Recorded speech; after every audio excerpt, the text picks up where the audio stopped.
So today our topic is respiration in plants.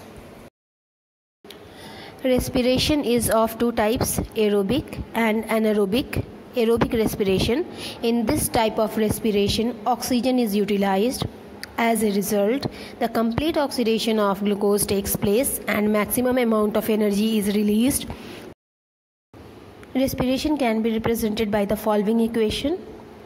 Glucose plus 6 molecules of oxygen gives out 6 molecules of carbon dioxide plus 6 molecules of water and energy, which is 38 ATP.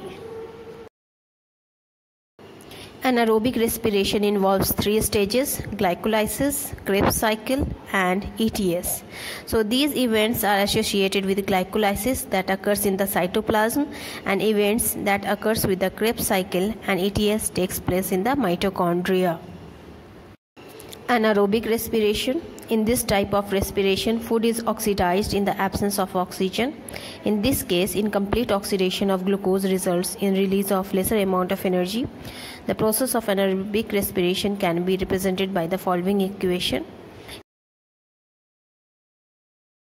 The materials required are conical flask, U-shaped delivery tube, which should be bent at right angles, cotton wool, moist blotting paper, water, thread, beaker, test tube, rubber cork with 1 hole, and 20% freshly prepared potassium hydroxide solution, Vaseline, and soaked gram seeds. Respiration is a biochemical process during which food, that is glucose, is oxidized to liberate energy. It is a catabolic process. In this experiment, moist gram seeds are taken as they are actively respiring and releases carbon dioxide. The carbon dioxide released is absorbed by potassium hydroxide and forms potassium carbonate. Here in this experiment we have taken 25 to 30 seeds of gram and germinated them overnight by soaking them under water. Now we will place the germinated seeds into a conical flask and sprinkled a little water in the flask to moist the seeds. We have freshly prepared 20% KOH solution in a test tube and hanged it in the conical flask with the help of thread. And now we will close the mouth of the conical flask by placing a rubber cork containing 1 hole and adjusting the setup.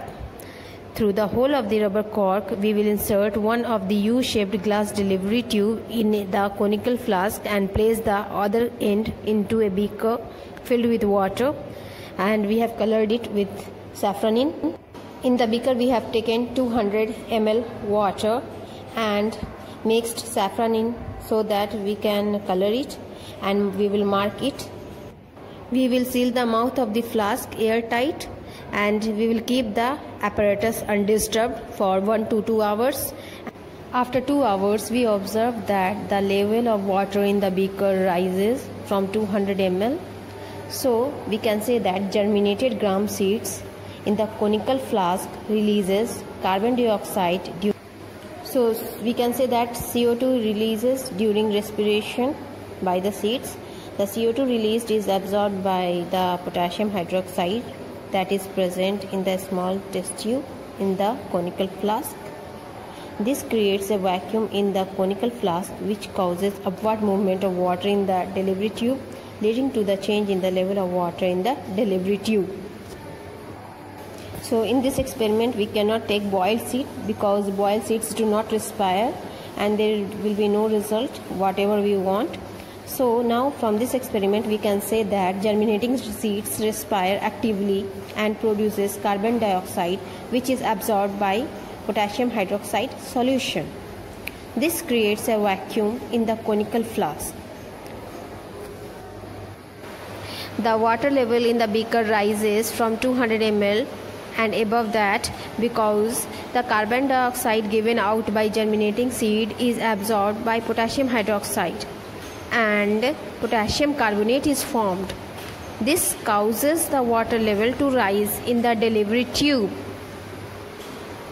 Certain precautions which should be undertaken while setting up this experiment, that the flask should be airtight, the germinating seeds should be moist otherwise we will get wrong result. Potassium hydroxide should be freshly prepared, and we will keep one end of U-shaped delivery tube in conical flask and other end immersed in the water of the beaker. And the test tube that is containing potassium hydroxide should be hung carefully.